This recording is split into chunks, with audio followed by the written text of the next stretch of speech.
the background. It has memory. And according to your memory, it is influencing the way that you perceive things, according to your memory. A small example, death. If somebody has experienced a tremendous amount of pressure, death, etc., lost a whole lot of people, they are not going to be, every time something happens, going into a collapse. They are not. Because they are going to be trained to look at it. And if they have read enough about the continuation of life and gone into quantum physics, etc., yes, there is a certain amount of collapse within the personality, but the I remains clear, knowing that there is a continuation.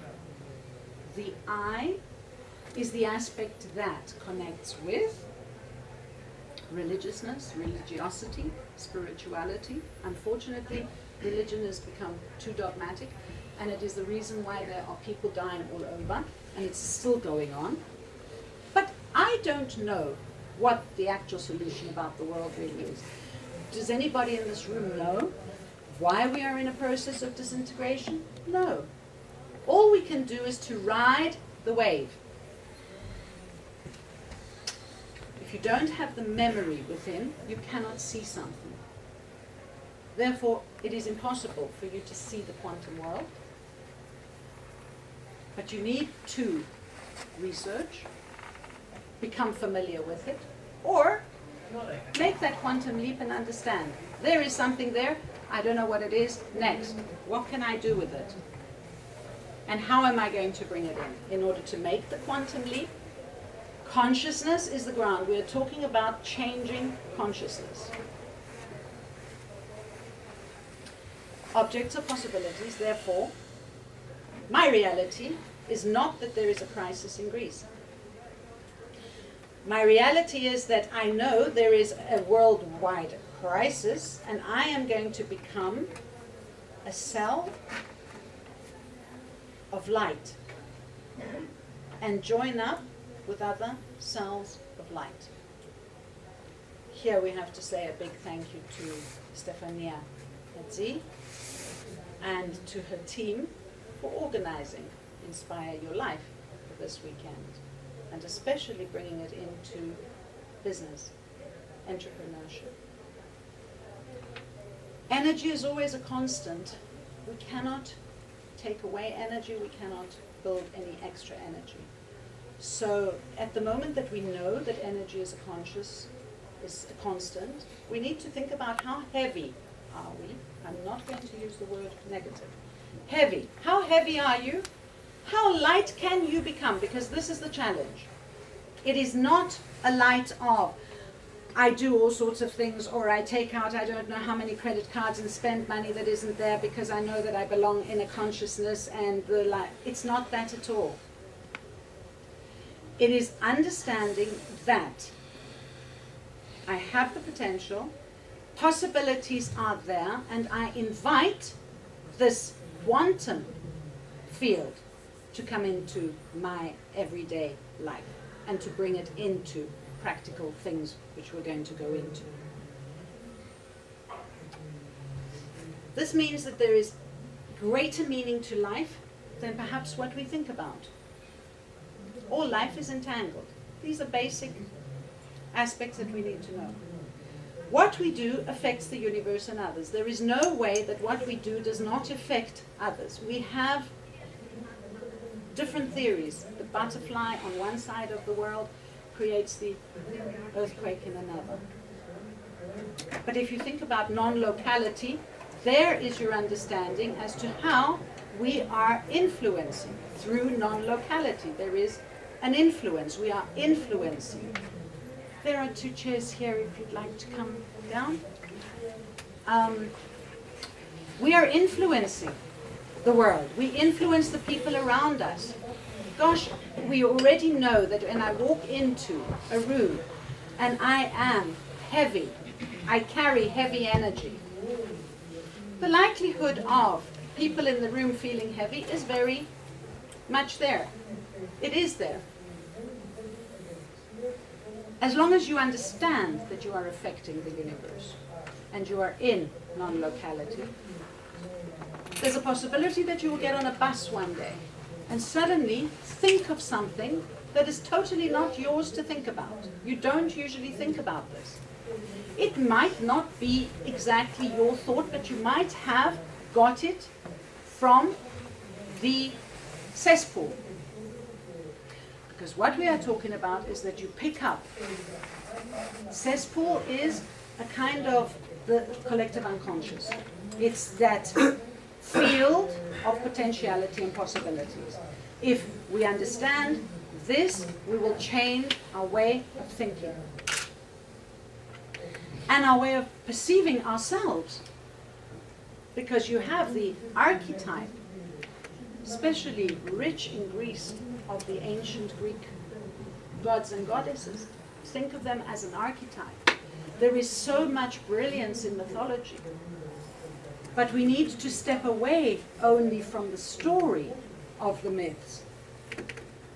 There is so much underneath that allows you to understand that these are attributes, possibilities. We need to act now, not tomorrow, not yesterday, it's now. It's going into the mindset of understanding change. 2016 is a very important year. I do not know why, I just know that it is. Sometimes, you know, we don't always need to know why. Sometimes we can accept and experiment. Because this is another reason that I think it's important to draw from different traditions. Because we draw different aspects, different ideas, and then we use them to create a different way of looking at life. Changing perceptions. A changing perception is my logo. We're talking about nourishing the essence. The essence is something that you need to come into contact with each and every day. It means going, as we started off today, and for those that came later, it means you wake up in the morning, take some time, if you can, to sit for 5-10 minutes and just collect your thoughts, put them into a basket, try to have a still mind, go into the silence, and begin your day. If you do not have time to do that in the morning, on the balcony, in the garden, do it on the bus. When you're driving, be present in your driving. We'll come to that just now. Wake up, be present. When you walk in the street, make the change. Make eye contact with people that are in the street. Smile. It doesn't cost anything. But it can make another person feel good. It could bring a complete change to another person's feelings when you do that. And those are only two simple things. Have a clearer understanding of your work and its deeper significance. The first question that you need to ask yourself, are you doing the kind of work that you want to do? And if you are not, then you must make a change. And you mustn't be afraid of making a change. Because you need to understand that you will be supported when you make the change, when you change your ideas. Greater reflection on your career. What is your career? Ask yourself the question, what am I doing? What do I intend to do with the work that I'm doing? Where do I want to go one day? Become a lifelong learner. I'm doing my PhD, I'm 57. I have a friend in England who is 70 and just did his PhD. But I cannot imagine, let me rephrase that. I can imagine when I have graduated in December of this year to set my books aside in terms of having to work with it. I will carry on researching and I will read for pleasure and have some of a personal life. obviously, because with studying all the time, one has to sacrifice. But research, find out more about the possibilities and the potentialities that are within a quantum field. Find out more about your work. Don't just go to work and get into that, I go to work and this is what I have to do and this is the box thinking. Step out of the box. Don't be afraid to speak out and ask or check if there are business managers in here. I would like to ask them to look at the space that you are doing your work in.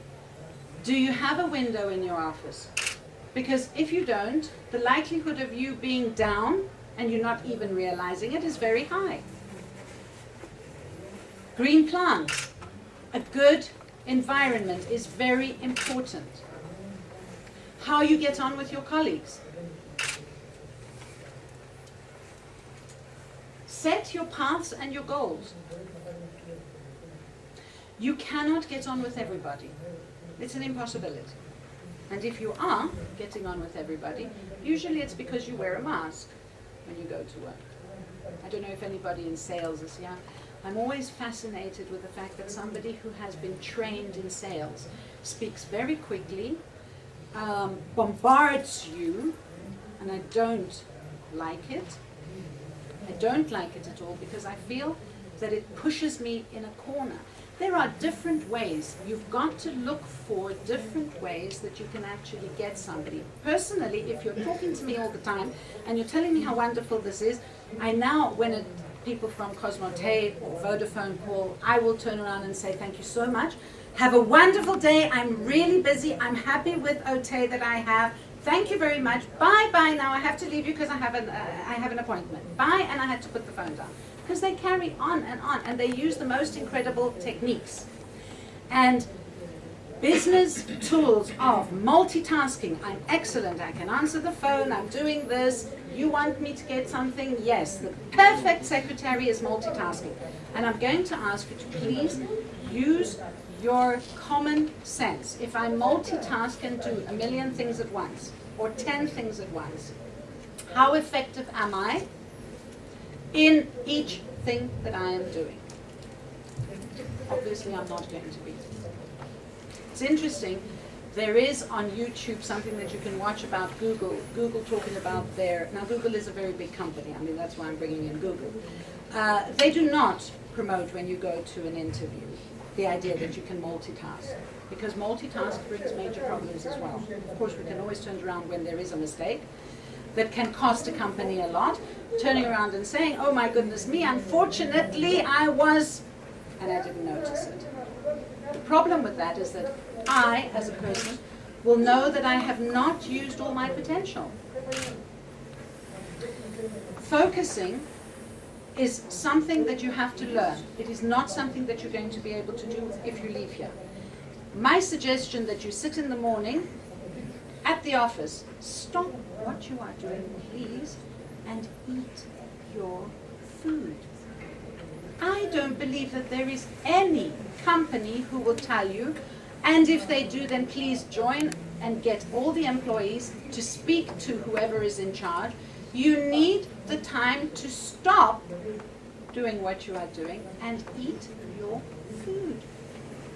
Now, I tell you this because I do it myself. I get my lunch and I sit there and I am working on the computer. That's how I know that it is there. But when I stop, I give my mind. My mind is moving in a million directions. It's working and the brain is working overtime. Think about your computer when it overheats, very simply. You also have to switch off at some point in time, and it is not enough to switch off when you sleep. Because dreams are the way that there is a process that is going on. And dreams are a way that the body goes through the process. Some of your dreams can be so revealing as to the process of what you're going through. They tell you about yourself.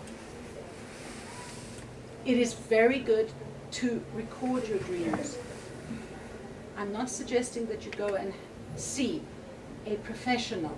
Of course we all need, and I'm of the opinion that everybody needs to do psychotherapy, because everybody is carrying weight from the past.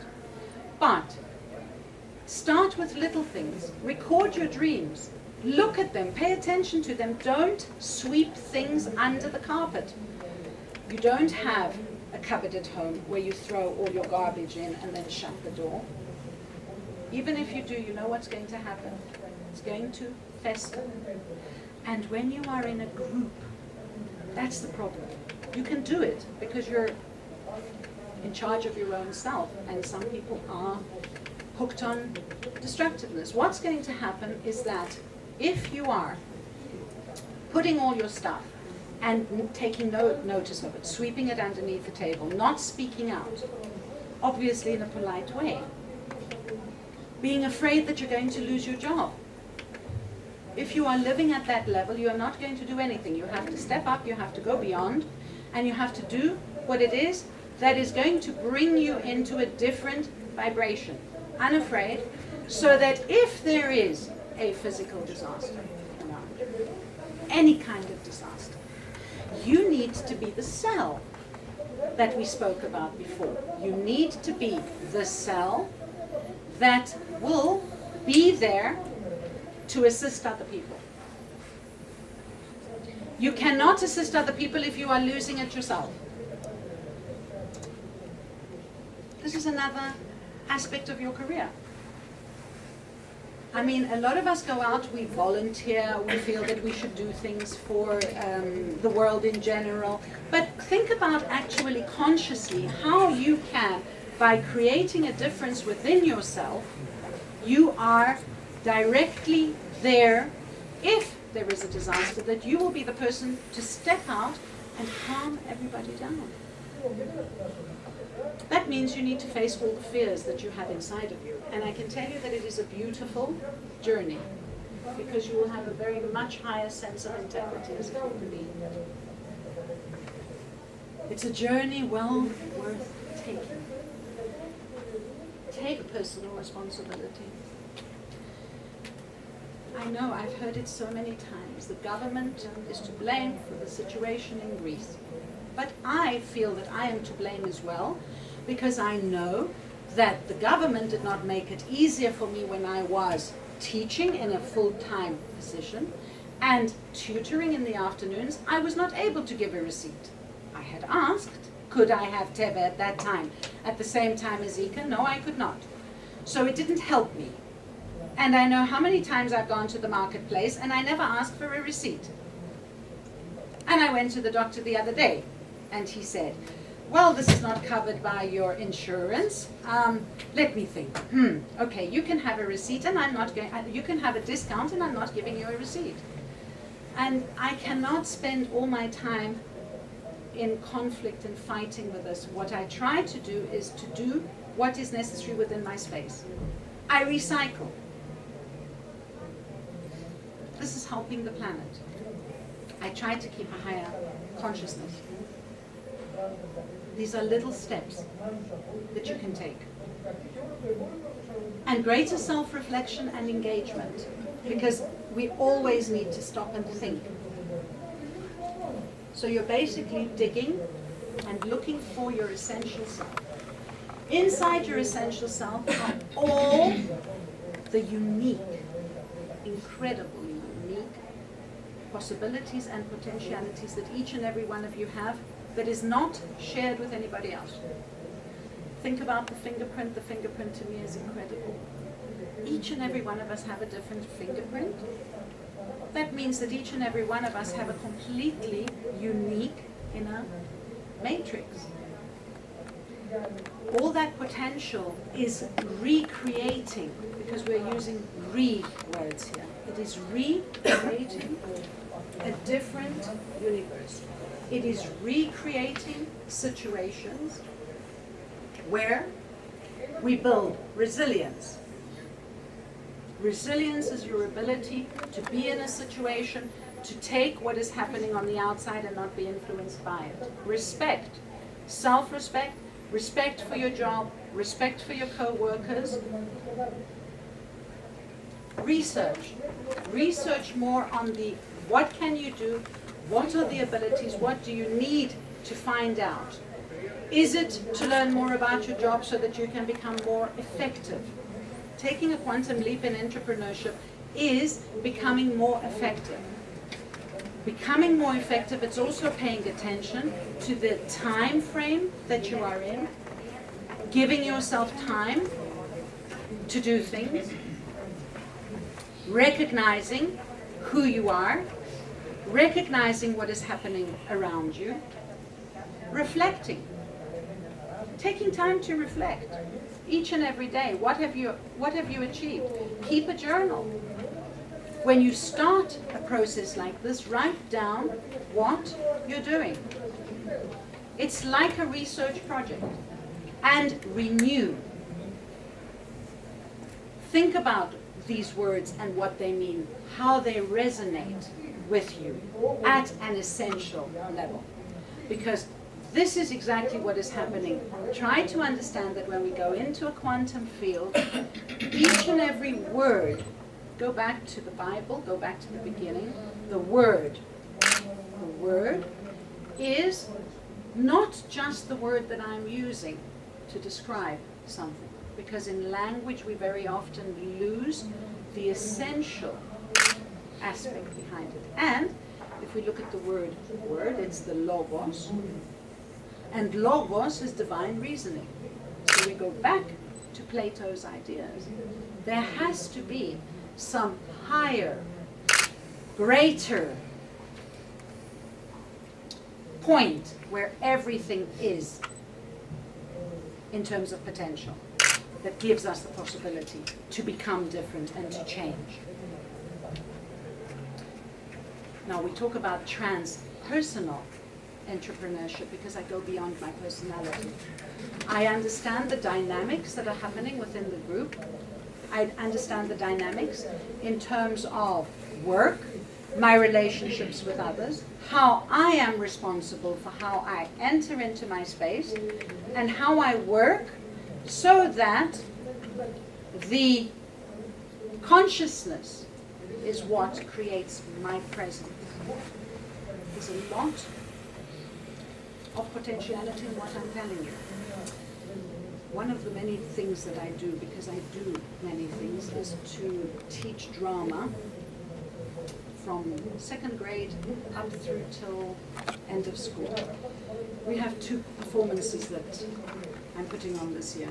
One is Romeo and Juliet, one is Wizard of Oz. This is what I tell the children. You have the potential. Stand there, feel it, because we are all playing a role. Wise words. The role. When we can play different roles, we bring an essence and you create a presence. And you stand in that presence. And that presence is what you give out and you share with everyone else. So the idea is to work with yourself, invite fear into the living room and look at your fears. What are your fears? Put them down. Try to work with them. Fear is a good thing in general because sometimes it activates your gut. And if, for example, your gut is activated, you would pick up things that maybe somebody else would not in a normal circumstance. I remember one evening waking up when I was deep in sleep, waking up and going to the bathroom. But instead of going to the bathroom, I walked into the living room to see that there was a candle with, you know, some of these dry flowers that had actually was burning. This is the kind of situation that if you are in tune with your environment, you're in tune with what is happening, this activates something inside of you. Readdress your values and ethics. Revisit them. What is important? Dare to be different. And feel good about being different. And aspire to do your best. Step out of the box. Wakefully seize. When I say wakefully, it means being fully connected to consciousness. Wakefully seize opportunities to do good. Be more positive and helpful. Try to refrain from egocentric behaviors. I know it all.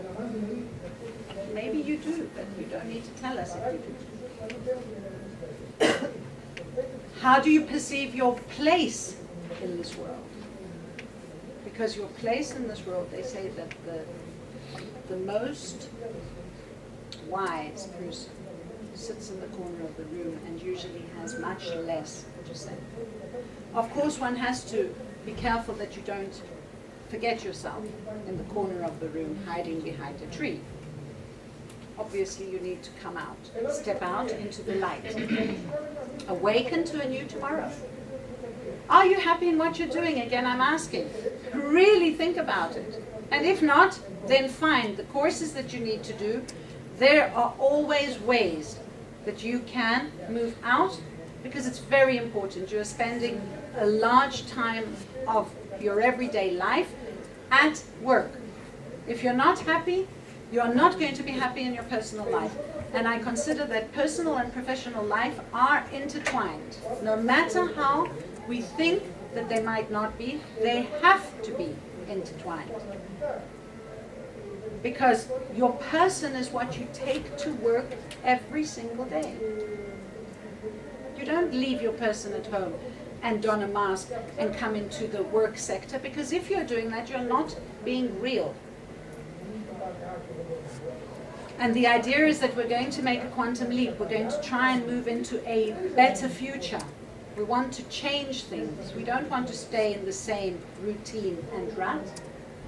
So how can you manifest change? I'm planting seeds this morning. You have to now water the seeds. You have to nurture them. You have to open up to consciousness. Because consciousness, if we think of consciousness as being the ground of all being, there are millions of other seeds. It's not only your seeds, but there are millions of other seeds. This is the work of Carl Jung, and I think that it is very powerful. But unfortunately, because Newtonian science was our past, it's a good background. I don't say that we didn't have to have Newtonian science. Yes, that was the way that the process went. Newtonian science, where everything had to be put into a box, labeled well enough, and then began to move and shift. If we think about the fact that there are so many universes out there, we are not the only universe here. This is in a continual motion. The here and now, check to see, is your mind full continuously of ideas? What am I going to do? What's happening here? What did I do yesterday? This mind chatter. Chattering monkey all the time. Please take note. Take the time to focus on something that you're doing. For example, washing the dishes,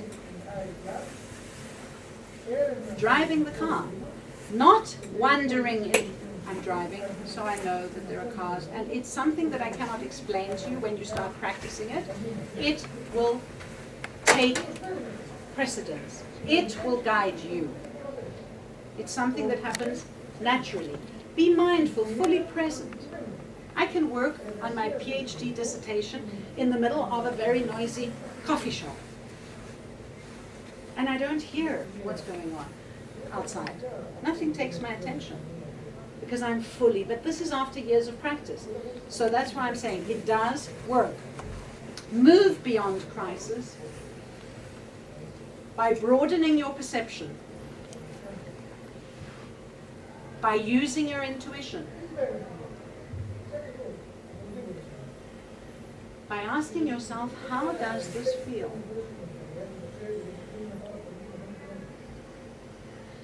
Using your intuition and asking, how does this feel? I'm going to stop for a moment and I'm going to ask you to stand up.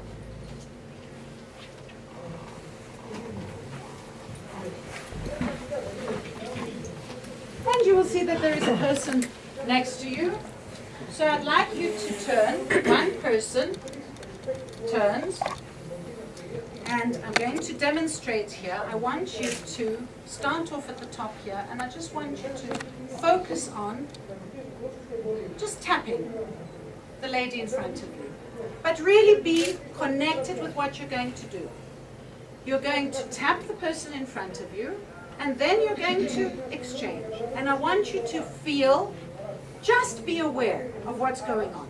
What a stupid exercise. Oh my goodness me, what am I going to do this afternoon? Take note, don't judge it. Don't say, oh, why? just take note, how does it feel and how do you feel when you do this? It's good that the person who does the tapping kind of like keeps your eyes, or you have your eyes closed. You can keep your eyes open or closed, it's up to you. And then you will exchange. Let's see how the numbers go. Okay, there it is. Would you like to do the, yes? And I think so, yeah. and I will come. Yes, okay. So let me turn. So you're tapping from the top and down all the way.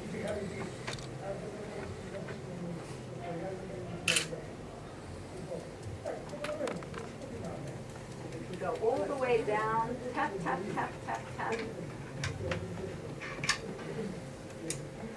The person just breathe. Check to see how you feel. When you feel that you have finished something.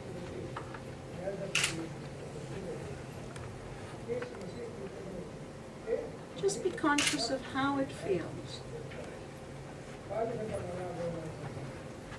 Down the hands. Try to do as much as possible. Tapping.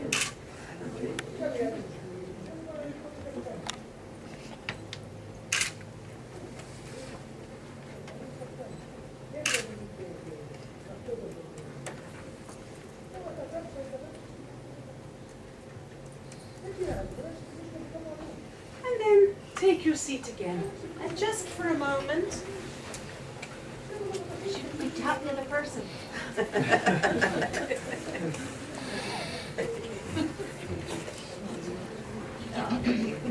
so how do you feel? We have to tap the other person. Yes. Sorry, It was exchanging. So how do you feel? How was that for you? Observations? You feel better? It was getting very hot in here as well. And sitting and focusing and being in a situation like that is, but it's something that you can do yourself. You can just do it yourself. It's a part of Qigong. And it brings the energy flow, and we shift in the way that we feel. If you start doing it with yourself, and if you can do it outside as well, focused on something in nature, take time to investigate how you feel, because your hands are you can use them on and do healing. You know, a mother's touch, we always say a touch of a mother on a child can actually make that child feel better. A hug is a way of expressing how you feel. These are important things to do. We need to take notice of that. Scan your body. When I say scan your body, close your eyes and start scanning. Now, when you start the scanning process, you're going to see things. Usually, different images come to mind. We see different attachments that move out of us. If you do see attachments, just cut them off. Just check to see. We're attached to so many different things in life. We're attached to people. We're attached to situations. And it's as if when I'm attached to somebody, I give that person my power. So there are situations that my power has to be all with me.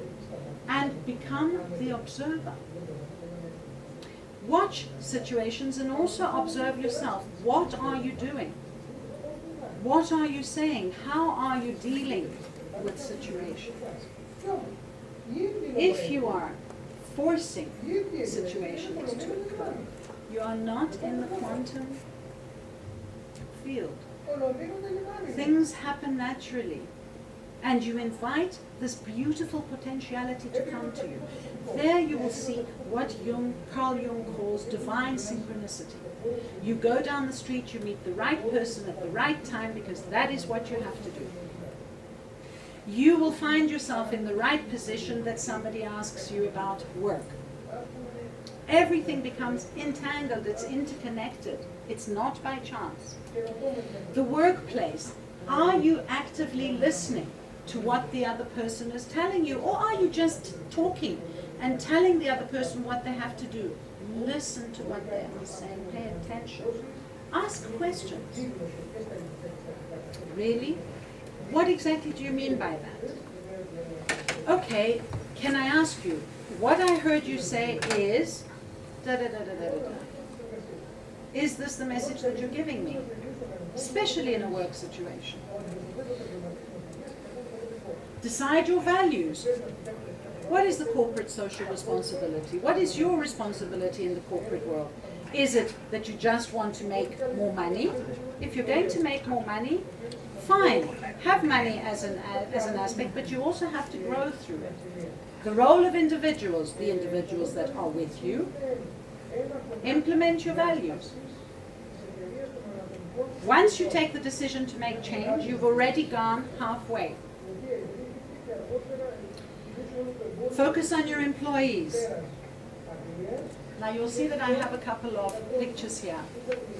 You didn't get that done. And this famous, please. I know that this is actually for the men sitting in the room, because it usually is a very easy thing to leave the toilet seat down. I suggest that you put the whole thing down and close the toilet, because it conserves toilet energy.